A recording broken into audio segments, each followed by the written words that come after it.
Olá, eu sou a jornalista Maia Veloso, apresento há 11 anos o Falando Nisso, nós estamos na 6ª temporada e o Grupo Meio de Comunicação está numa nova fase desde agora, 2024. Nós somos agora um projeto regional, mas também nacional de TV. Nós estamos em vários estados, São Paulo, Maranhão, Ceará, Pernambuco, Pará, Rondônia, Roraima, Amazonas, Tocantins, Amapá, Acre, Minas Gerais e Goiás, dizendo a você que você pode acompanhar as nossas entrevistas não só por esses canais, mas o Grupo Meio também tem uma convergência digital gigante e você pode também nos acompanhar, internauta, no nosso canal do YouTube e maratonar as nossas entrevistas. É Falando Nisso, TV Meio.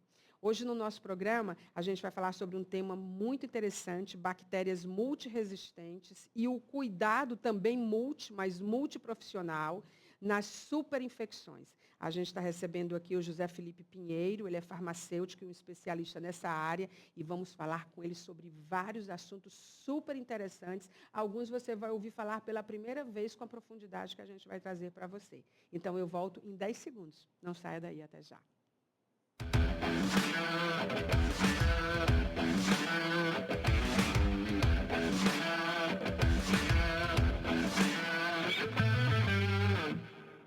E, imediatamente após a penicilina ter sido amplamente utilizada por cerca de 80 anos, as bactérias começaram a descobrir como escapar dos medicamentos antibióticos.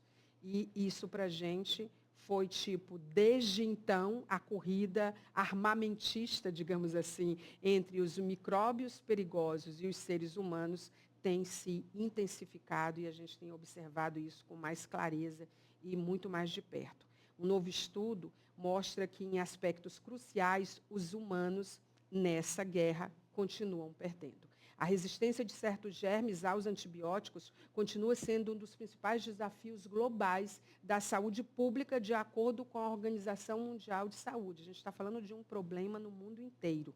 Esse assunto é o tema da nossa entrevista com o farmacêutico bioquímico José Felipe.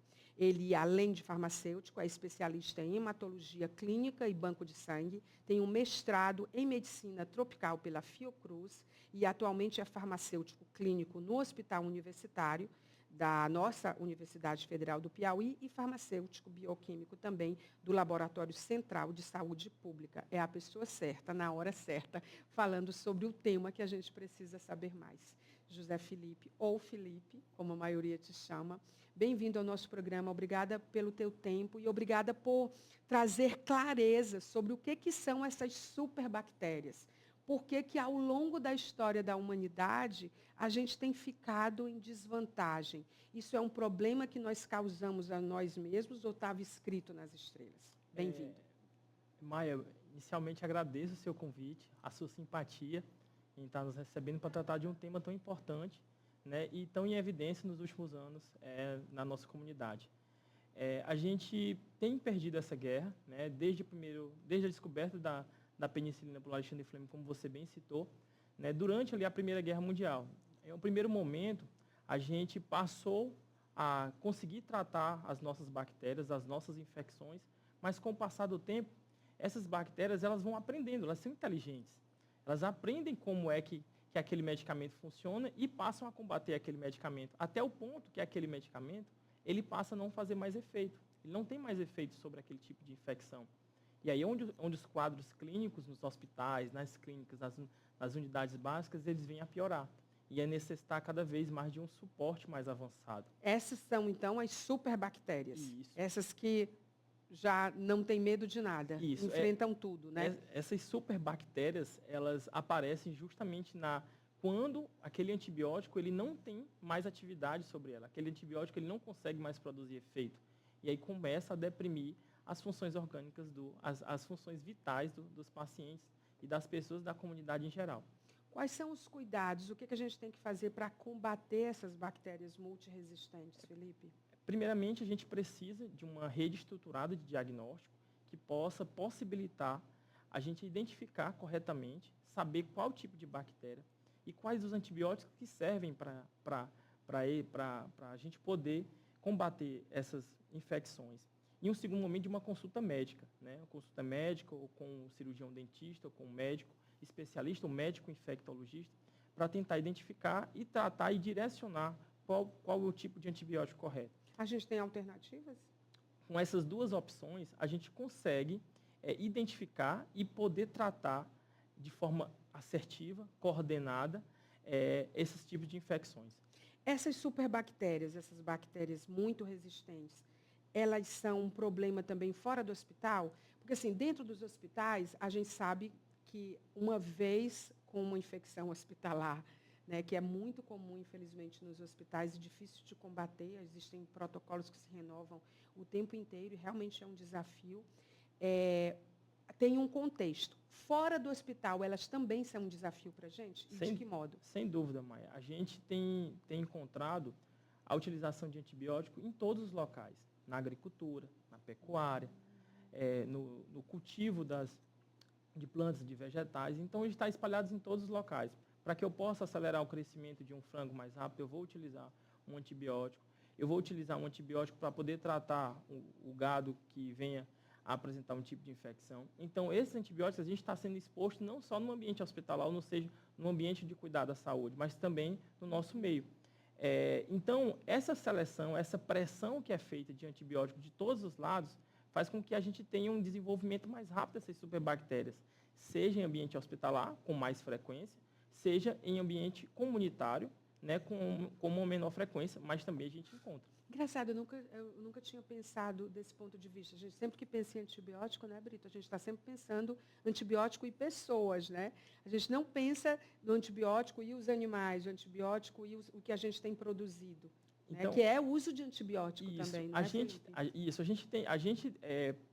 pelo próprio desenvolvimento nosso, da nossa comunidade e os processos serem acelerados para que eu não possa ter doenças no meu público, ou naquele meu cultivo, ou naquela minha criação, eu me tomo de ferramentas que podem ser úteis para que esse processo seja mais acelerado. E aí, eu torno o processo mais acelerado, mas, por outro lado, eu tenho uma pressão com bactérias que muitas vezes não são comuns ao nosso organismo, e aí isso torna, né, um processo que, quando a gente está, de uma certa forma, com uma função imunológica deprimida, a gente pode vir a ser afetado por essas bactérias. Existem bactérias boas que não fazem mal à saúde? Sem dúvida, mas no nosso organismo, no seu organismo, no meu organismo, no organismo do Brito, a gente tem bactérias na nossa pele, na nossa boca, no nosso estômago, e essas bactérias, elas são extremamente úteis para o nosso processo de digestão, de absorção de alimentos, e elas fazem com que a gente possa, né, ter as nossas funções estáveis, as nossas funções o mais próximo possível da homeostase. Eu li um livro uma vez, já faz um tempo, acho que tem uns 8 anos, 7 anos, que nós somos 1% humanos só. Isso. O restante tudo, né? A gente tem uma composição múltipla, né? Gente, nós somos cheios de bactérias, de coisas que a gente só consegue ver mesmo, que são microscópicas, né? De vírus, de coisas, né? A gente está cheio de bichinhos dentro da gente. A gente só é 1% humano. Na nossa boca tem fungos, no nosso trato no nosso trato digestório, no nosso estômago, no nosso intestino a gente tem bactérias. Incrível isso, né? Agora, o fato da gente estar numa crise climática que nós causamos e num desequilíbrio dos ecossistemas da natureza faz com que, talvez, além dos antibióticos, a gente tenha potencializado isso, Felipe, na sua opinião? A gente, em 2017, a Neutri publicou um grande estudo onde ela fazia algumas correlações sobre o aparecimento de algumas doenças que ela pontuava. Né? Isso em virtude do aumento, né, do desmatamento, da desertificação, das alterações climáticas que o homem estava provocando no meio ambiente.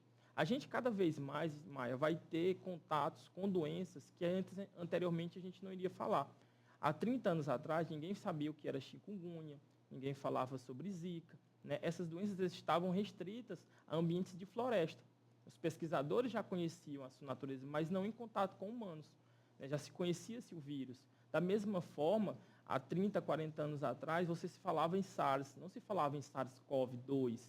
Né? Então, cada vez mais que a gente pode, que esse processo de acometimento ao meio ambiente ele é acelerado, a gente vai ter posse, ou a gente vai estar de frente de algumas situações que são levadas a algumas doenças desconhecidas. Monkeypox, né, a gente está vendo agora, mais uma vez, um alerta da OMS, aí sendo uma doença restrita também a ambientes de floresta. Né? Então, com o passar do tempo, se a gente não tiver mecanismos de diagnóstico rápido, que a gente possa identificar isso, que a gente possa identificar essas doenças, a gente cada vez vai ser mais afetado e não vai ter respostas para isso. Além das doenças que não existiam e passaram a existir porque nós ultrapassamos a barreira de respeito e preservação do meio ambiente, tem as doenças que são as doenças negligenciadas, né? Sim, as doenças negligenciadas, inclusive, é um termo que o próprio Ministério da Saúde está começando a modificar e está levando agora para doenças determinadas socialmente. Né? Porque não quer admitir que foi negligenciado. Justamente. Elas não vão deixar de ser negligenciadas porque o nome vai mudar. Justamente. Essas nomenclaturas, elas mudam, mas o nosso tratamento, o nosso olhar, ele deve ser de seriedade. É uma mudança política. Justamente. Né? Eu concordo com a sua opinião. E a gente passa a olhar de forma para essas doenças, né, em que a gente deve procurar, inicialmente, o seu tratamento, o seu diagnóstico, de forma ampla e ampliada para quem mais precisa, seja ele socialmente ou não determinado. De qualquer modo, qual é a precaução que a gente tem que tomar e, principalmente, quais são as principais formas de transmissão dessas bactérias multiresistentes? Bom, as principais medidas que a gente deve tomar é, inicialmente, lavar as mãos. É a primeira e mais importante medida. Você lembra que na época da Covid-19, as principais mudanças, as principais medidas que a gente preconizava era a lavagem das mãos. Né? Inicialmente pensava-se que o vírus era só transmitido pelo contato com as gotículas expelidas de forma de aerosol, mas também passou-se a perceber que era pelo contato. Então, o sabão, né, ele quebra as membranas de lipídios que estavam presentes lá no vírus. Então, juntamente com a água... A gente esqueceu, né, Felipe? Então, isso é uma medida que, desde Ana Nery, né, nos primórdios da enfermagem no Brasil, a gente já falava sobre a lavagem das mãos. É a fundadora, uma mulher da enfermagem brasileira. Sem dúvida, uma mulher de muita inspiração para todos os enfermeiros e enfermeiras do nosso país. Então, já preconizava o uso da lavagem das mãos. Então, lavar as mãos, utilizar o antibiótico correto, no tempo correto, na dose correta. Seja prescrito pelo médico. Prescrito pelo médico, orientado pelo farmacêutico. São medidas, são estratégias, né? E aí a gente cabe ressaltar a importância dos órgãos sanitários que têm feito legislações cada vez mais rigorosas, a ponto de que os antibióticos eles sejam comercializados no Brasil, prescritos pelo médico, dispensados pelo farmacêutico e um controle sanitário. E a gente saber qual médico está prescrevendo, qual farmácia está sendo dispensada, a gente consegue ter um elo fechado entre esse processo e orientar. O Conselho Federal de Farmácia, nesse ano de 2024, Maia, trouxe uma grande campanha em relação ao uso racional de antibióticos. Né? Durante todo esse primeiro semestre, né, o Conselho Regional, o Conselho Federal de Farmácia, né, o Conselho Regional de Farmácia do Piauí, todos eles levantaram essa bandeira. Né, o Dr. Luiz Júnior, o Dr. Raulino, levantaram essa bandeira aqui no Estado, justamente porque essa é uma preocupação. Isso está dentro dos objetivos de desenvolvimento da OMS, né, em preconizar o uso racional de antibióticos. E vocês terminam criando um banco de dados quando vocês orientam sobre isso, e a gente tem um problema de subnotificação. Mas sabe o que eu fico pensando? Assim, é claro que a gente precisa ressaltar a importância, né, da prescrição médica. Mas para quem não vai ao médico? Porque a gente tem, nos rincões do Brasil, e até em áreas mais próximas do que a gente mencionar os rincões do Brasil, a gente tem pessoas que não têm acesso à saúde, que não têm acesso a médico, né, e que nem vai ter acesso a antibiótico. Maia. E que estão sujeitas às multibactérias, as bactérias potentes, multiresistentes. Maia, o nosso conhecimento popular é um conhecimento diverso e é um conhecimento vasto. Né? Ele é tão importante, é tão bom perceber como que os índios já tratavam essas infecções com os seus chás, com os seus... Esse conhecimento popular ele não pode ser negligenciado, ele precisa ser orientado, mapeado e né? usado. E utilizado da forma correta. Cabe a gente destacar que esse processo está acontecendo no Brasil, no mundo, no Brasil, e também no Piauí, né? O crescimento e o aparecimento das superbactérias, né? Então, diante disso, né, a gente vinha percebendo isso durante a pandemia, e lá dentro do hospital universitário, a gente conseguiu desenvolver um projeto para tentar frear esse processo. Qual foi? A gente começou a mapear essas bactérias multiresistentes, né, através do nosso laboratório de microbiologia, coordenado pelo Dr. Gilbert, e a partir disso, os farmacêuticos clínicos e os médicos infectologistas passaram a estudar cada caso de paciente que apresentava essas bactérias, né, orientando a forma correta de utilização, o manejo correto daquelas infecções e otimizando os antibióticos. A gente não criou antibiótico novo, a gente não incrementou droga nova, e o que a gente obteve? A gente conseguiu reduzir a quantidade de pacientes que vinham a óbito por essas bactérias, a gente conseguiu reduzir a quantidade de infecções, ou seja, de genes... Como que vocês dificultaram o surgimento das bactérias? A gente passou a usar o antibiótico de forma correta. Isso? A gente passou a utilizar o antibiótico na dose certa, no tempo certo, na forma certa, ele de forma otimizada, isso que a gente chama de otimização. E tudo isso proporcionou com que a gente encontrasse esses resultados, né? O HU conseguiu, nesses dois últimos anos, obter 600 mil de economia, né? 600 mil que foram reaplicados, foram reordenados recursos. Isso é um trabalho de gestão, né, através do Dr. Maurício Giraldi, do Dr. Max, né, que coordenaram esse processo de forma mais efetiva, né, e puderam dar meios para que a gente pudesse diagnosticar da forma certa, tratar no tempo certo e obter esses dados. Esse modelo merece e precisa ser replicado, então, de gestão. Esse modelo, esse trabalho, inicialmente, a gente está indo apresentar no Congresso Mundial de Hospitais, né? O nosso trabalho foi selecionado para ser apresentado no Trabalho Mundial de Hospitais, agora no Rio de Janeiro, no dia de 10 a 13 de setembro. Nós estaremos lá apresentando esse trabalho, essa iniciativa, com o intuito, né, de a OMS trazer essa discussão para dentro dos hospitais ainda mais, né, e o sucesso que repercute em um achado clínico, laboratorial e também econômico para a nossa população. A gente vive uma era pós-antibiótica em que nós não temos mais antibióticos? Sim. A gente, cada vez mais, Maia, como eu falei anteriormente, as bactérias estão ficando... Antibióticos eficazes, que eu estou falando. Sem dúvida. A gente está ficando com um arsenal terapêutico reduzido. Então, é preciso que a gente aprenda a utilizar os antibióticos da forma correta para que essas estratégias ainda sejam úteis por muito tempo. Então, foi isso que a gente fez lá dentro do hospital universitário. A gente não incrementou nenhuma droga nova. A gente fez com que essas drogas que a gente já tinha, a gente passasse elas a exercer de uma forma mais efetiva com as infecções. E realmente nós estamos sem drogas novas. A última droga que foi lançada no Brasil, ela já tem 6 anos, né? A ceftazidime e o avibactam. É a última droga que a gente tem disponível para tratamento das infecções multiresistentes. Com o passar do tempo, a gente, sem esse incremento, a gente tem que aprender realmente a utilizar essas drogas.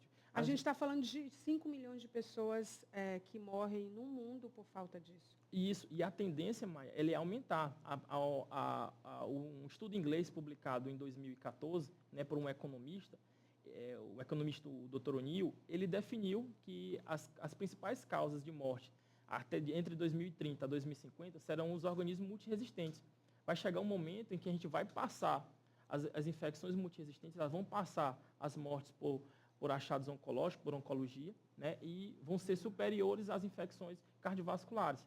Então, porque eu acho assim, que sem os benefícios desses antibióticos, o resultado de quem tem problema é sombrio, é morrer, realmente. Ou então tem infecções mais prolongadas, muito provavelmente, não é, Felipe? Então, o que a gente precisa fazer é ter uma estrutura laboratorial que permita a gente diagnosticar e identificar o mais cedo possível essas bactérias, tratar elas de forma correta, ter médicos infectologistas treinados nesse processo, farmacêuticos clínicos direcionados para essas ações e hospitais preparados, com programas consolidados para isso. E você falou em hospitais, teve um aumento as infecções hospitalares. Sem dúvida. Assim, o número de pessoas que adquiriram bactérias resistentes em hospitais aumentou 32%, ainda ali no período de Covid. Mas isso se mantém diante desse cenário que você está mostrando para a gente. Porque, na verdade, os micróbios estão cada vez mais resistentes aos antibióticos. Se não tiver antibiótico novo, Como que as pessoas vão?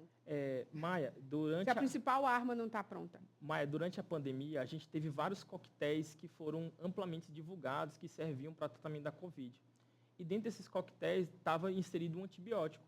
Esse antibiótico não serve para tratar vírus.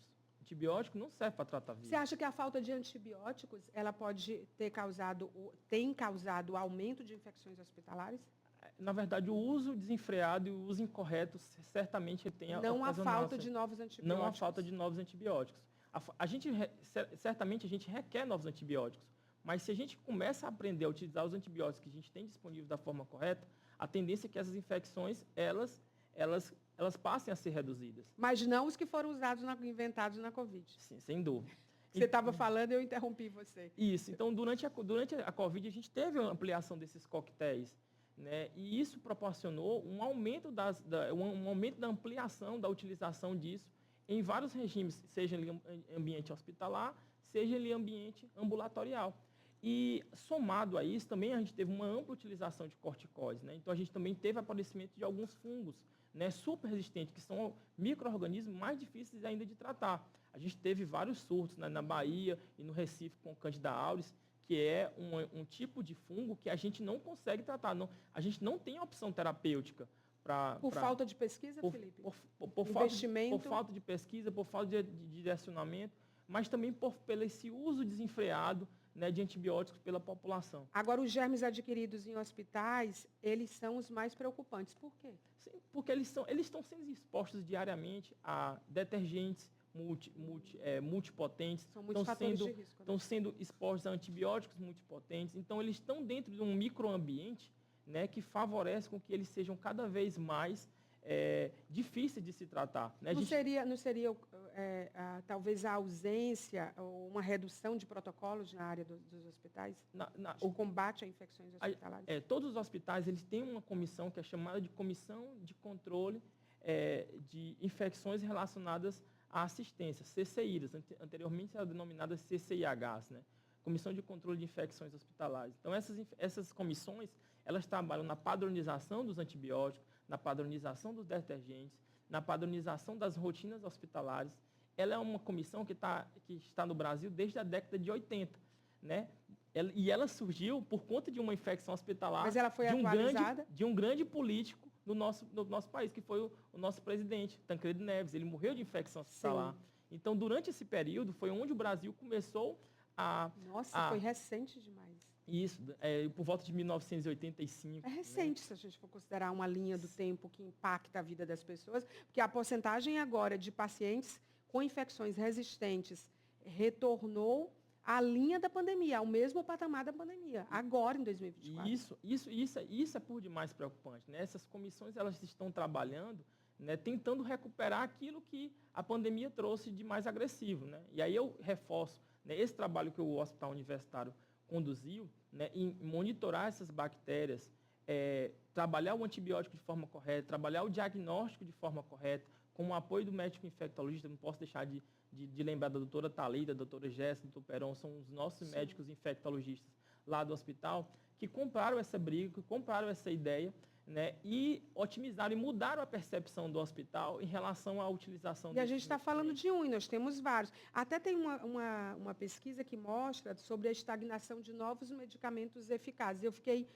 muito impressionada, porque assim, quase todos os novos antibióticos aprovados pela USA Food and Drugs Administration nos Estados Unidos, nos últimos anos, foram variações de medicamentos anteriores sem novos mecanismos de ação que visem os micróbios resistentes. Isso, mas o FDA, né, que é como se fosse a nossa Anvisa Sim. aqui no país, tem encontrado essa dificuldade de novos antibióticos, até mesmo por conta dos laboratórios não quererem investir em pesquisas relacionadas a isso, que foi a sua pergunta anterior.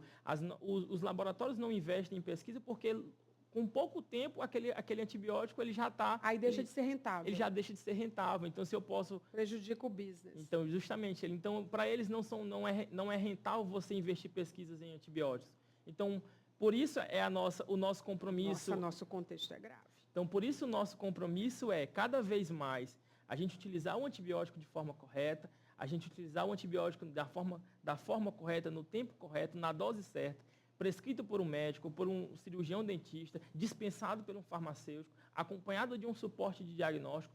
Todas essas ferramentas, Maia, e eu falo isso porque a gente tem essa experiência consolidada, né, e uma experiência real, factível, e podendo ser replicada em vários hospitais, né, e que alguns hospitais já têm as mesmas iniciativas e com resultados semelhantes, a gente consegue, de fato, obter e frear a pressão que essas bactérias exercem. Isso exige consciência, compromisso, aporte de recurso, trabalho colaborativo, atenção, porque assim, eu fico pensando nos socialmente vulneráveis, né? Que são muitos, a gente está falando da imensa maioria no mundo e particularmente no Brasil. Sem dúvida, Maia. Assim, é o que mais preocupa nós que somos servidores da saúde, trabalhadores da saúde, né, em tentar desenvolver alternativas que deixem o nosso sistema único de saúde sustentável, que deixem um grande aporte de recursos vinculados a outras ações e que possa possibilitar um tratamento efetivo para a nossa população, que é uma população desprovida ainda de uma informação fidedigna, mas que a gente pode, com o passar do tempo, construir ações e que possam fazer resultados que impactem realmente na saúde dela e dos que estão ao seu lado. Agora, é interessante porque, do mesmo jeito que a falta do antibiótico eficiente, né, dele eficiente, é preocupante, o uso indiscriminado de quem consegue comprar, porque o antibiótico é vendido com prescrição, mas é possível adquirir porque existe mercado negro em tudo. Né? Isso aí é uma droga. Né? Mas assim, o uso indiscriminado é também uma preocupação. Né? A gente está ruim nas duas pontas. Né? O uso indiscriminado ele é ruim por dois fatores. Porque você está fazendo um prejuízo a você, ao paciente, uma vez que você não precisa daquele tratamento, ou você se autodefine. E você pode estar produzindo bactérias super resistentes. E aí, justamente. Não é? É justamente Foi isso que eu entendi. É justamente isso. Se você está sendo exposto àquela quantidade de antibiótico, uma daquelas bactérias ela pode escapar. E essa bactéria que pode escapar, ela não pode fazer mal para você, mas para outra pessoa ela pode fazer. E elas têm mecanismos de transmissão muito fáceis. São muito rápidos os mecanismos plasmidiais de transmissão. São muito rápidos. E isso facilita. A gente observa, por exemplo, as grandes infecções, os grandes surtos que tem desse tipo de bactérias, eles se alastram rapidamente. Né? A gente teve um caso interessante lá dentro do hospital, onde a gente tinha uma mesma enfermaria com vários pacientes com a mesma bactéria. A gente descobriu um genezinho diferente e rapidamente a gente conseguiu retirar. Se a gente tivesse perdido o time, esse gene ele tinha se espalhado por todos os outros pacientes rapidamente. As tecnologias são aliadas de vocês, né? Sem dúvida. Eu acho que nessa fase que nós iremos entrar agora, as tecnologias para diagnósticos microbiológicos, elas estão cada vez mais efetivas. A gente vê o LACEN agora implantando o MALDI-TOF, um aparelho que no mundo todo ele é o padrão ouro para o diagnóstico microbiológico. Em 40 minutos você tem o diagnóstico aqui, e só tem no LACEN. Né? O LACEN é o único local do estado. Explica para as pessoas o que é o LACEN. O LACEN é o Laboratório Central de Saúde Pública. Né? Ele é voltado para o diagnóstico das doenças negligenciadas, das doenças de notificação compulsória e trabalha justamente no monitoramento do aparecimento dessas infecções e dessas superinfecções. Então, à medida que eu tenho, Maia, um diagnóstico que ele é o mais rápido, o mais preciso possível, eu dou para o médico... Tinha que ter essa tecnologia em todos os hospitais. Sem dúvida, mas como o LACEN é referência para todos os hospitais eles podem pedir auxílio ao LACEN para que faça esse diagnóstico É um trabalho feito com muita seriedade, com gente muito séria. Sem dúvida, a gente tem microbiologistas lá de formação excepcional. Você acabou de me dar uma pauta, que era uma dica de um microbiologista. Porque vocês viram que depois que o Vitor passou aqui... Não, primeiro o doutor Nelson Neri Costa. Doutor Nelson Neri Costa, da UFP, né, o nosso Harvard de doenças tropicais aqui no Piauí, no Brasil, né, uma referência latina nessa área, indica outras pessoas. Aí essas pessoas indicam outras pessoas. Aí hoje já estou aqui com o Felipe, ele já vai deixar aqui a dica de um microbiologista do LACEN para a gente conversar também. A gente tem lá a doutora Gidevânia, doutor Hipólito, né, que são experts nessa área. Sim, né, que a gente precisa ouvir. Que estão diariamente convivendo. Doutor Gilbert, lá do HU, também é um nosso microbiologista. Né? Sim. Excelente. Que esses microbiologistas, eles são responsáveis por identificar essas superbactérias. Gente, né? e eles são, digamos assim, o exército, essas pessoas que ele está citando, e pessoas como elas, como o Felipe, por exemplo, e as pessoas que têm passado por aqui, eles são como se fosse o exército das próximas guerras, que elas serão de pandemias. Porque, não é porque eu estou prevendo, não está escrito nas estrelas, as pesquisas minimamente preditivas dizem que vão vir outras pandemias, porque existiram outras pandemias antes da Covid, na escala da Covid essa, mas já existem laboratórios que estão debruçados para imunizantes que sejam em escala global, para imunizantes personalizados, porque as bactérias, os vírus, está tudo sendo descongelado por causa da crise climática, por causa da natureza, do que a gente fez com a natureza, com o meio ambiente. Maia, para você ter ideia, no período da Covid-19, entre 2020 e 2021, até o final de 2021, início de 2022, a gente teve aproximadamente 7 milhões de mortes no mundo todo, né, ocasionadas pela Covid-19. Né. A OMS, né, ela faz uma previsão de que a gente vai ter 10 milhões de mortes anuais por micro-organismos multiresistentes. Ela chama de pandemia silenciosa. Né. A cada ano, ela vai aumentando ainda mais o número de óbitos. Então, o que a gente precisa fazer? A gente precisa ter uma rede de diagnóstico estruturada, precisa ter médicos infectologistas, médicos treinados, para que a gente possa ter uma prescrição mais assertiva, farmacêuticos que saibam lidar com a otimização de antimicrobianos. Aporte de recursos em tecnologias aliadas dentro desse processo. Um aporte de tecnologias e de diagnósticos totalmente estruturados, potencializar as pesquisas nessa área, para que a gente possa evidenciar de forma mais rápida, mais assertiva, os nossos diagnósticos e tratar de forma também mais assertiva os nossos pacientes. Para encerrar, eu só vou ler, porque a gente está sem tempo, as suas dicas. As dicas de filmes, ou séries, ou podcasts que a gente pede aos nossos convidados. O Felipe, nosso convidado maravilhoso, ele indicou o seguinte: Pandemia, Netflix, né? Não precisa dizer por quê. Missão Impossível 2? O Missão Impossível, ele trabalha com um vírus altamente letal, né? E tem também, é uma arma biológica mortal, né? E tem também o Ethan Hunt vai lá tentar ter o antídoto lá para aquela Tom Cruise, né? Que brilhou agora, justamente, em Paris, Paris 2024. 93 dias. É uma série que vai falar sobre o crescimento do vírus Ebola dentro da África.